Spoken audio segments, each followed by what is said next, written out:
Assalamualaikum, Shalom, Om Swastiastu. Halo Bumil, perkenalkan nama saya Siska Marpenia atau akrab disapa Bidan Siska. Saya adalah bidan UPTD Puskesmas Tumbang Hirang yang ditempatkan di Desa Teluk Beleng. Hari ini saya akan mengajak kita untuk sama-sama belajar menggunakan metode VIA, yaitu Video Informatif Antenatal Care. Angka kematian ibu di Indonesia belum turun secara signifikan dan masih menjadi salah satu yang tertinggi di Indonesia, masih menduduki peringkat 3 besar di Asia. Angka kematian ibu di Indonesia untuk periode tahun 2011 hingga 2014 sebanyak 300. Kenapa keselamatan ibu dan bayi itu sangat penting? Karena kematian ibu hamil saat persalinan dan masa nifas masih banyak terjadi. Sepanjang tahun 2020, kira-kira ada 4.400.000 kehamilan di Indonesia dengan 13.200 kasus kematian ibu dan 44.000 kasus kematian bayi. Hal ini mengantarkan Indonesia menduduki predikat negara dengan angka kematian ibu dan angka kematian bayi tertinggi se-Asia Tenggara. Permasalahan ini sebenarnya dapat dihindari jika ibu rutin melakukan pemeriksaan antenatal care. Antenatal care adalah layanan yang diberikan oleh petugas kesehatan kepada ibu hamil berupa serangkaian pemeriksaan secara berkala dari awal kehamilan hingga proses persalinan untuk mewujudkan kehamilan yang optimal. Setidaknya selama masa kehamilan, Momi wajib melakukan 4 kunjungan, 1 kali pada usia kehamilan trimester 1, 1 kali pada usia kehamilan trimester 2, dan 2 kali pada usia kehamilan trimester 3.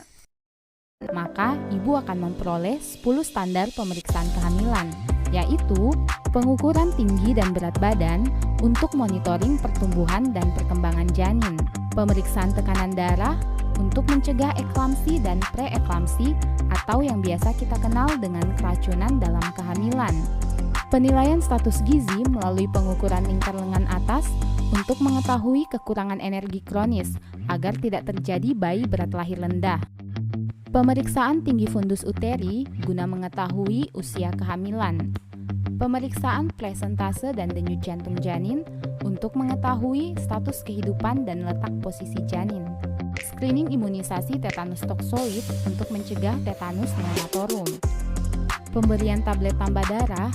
Jadi minimal selama masa kehamilan ibu wajib mengkonsumsi 90 tablet tambah darah. Pemeriksaan laboratorium meliputi tes hemoglobin, golongan darah, HbSAg, HIV, sifilis, dan pemeriksaan urin. Temui cara sebagai konseling hasil pemeriksaan dan persiapan persalinan. Dan tata laksana kasus bagi ibu dengan komplikasi kehamilan. Dengan melakukan pemeriksaan antenatal care yang teratur, maka Momi akan memperoleh berbagai manfaat, di antaranya informasi kesehatan ibu serta tumbuh kembang janin di dalamnya, mengetahui komplikasi yang menyertai kehamilan ibu secara dini sehingga dapat menurunkan dan mencegah kesakitan maupun kematian ibu dan bayi, mempersiapkan peran ibu dan keluarga untuk menerima kelahiran bayi, serta mempersiapkan ibu melewati masa nifas dengan baik sehingga dapat memberikan ASI eksklusif untuk bayinya.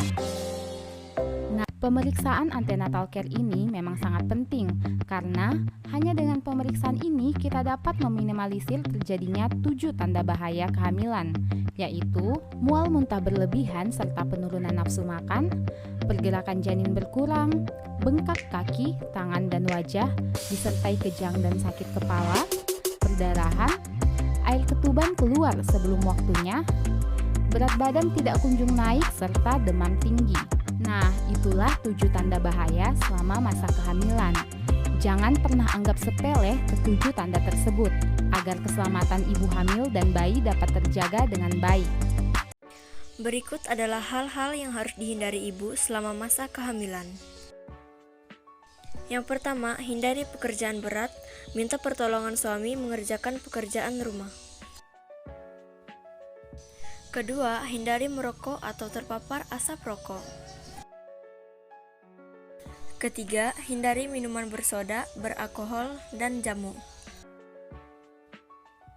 Keempat, hindari tidur terlentang lebih dari 10 menit pada masa hamil tua.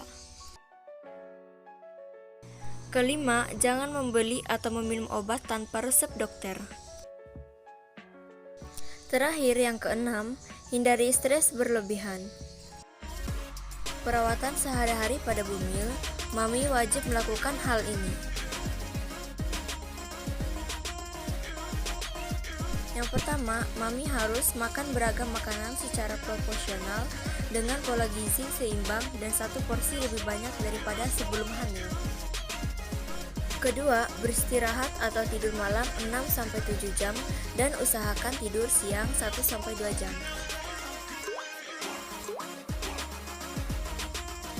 Ketiga, Mami wajib menjaga kebersihan diri dengan mandi minimal 2 kali sehari, membersihkan payudara dan daerah kemaluan, mengganti pakaian dalam jika terasa lembab, sikat gigi minimal 2 kali sehari, keramas minimal 2-3 kali seminggu.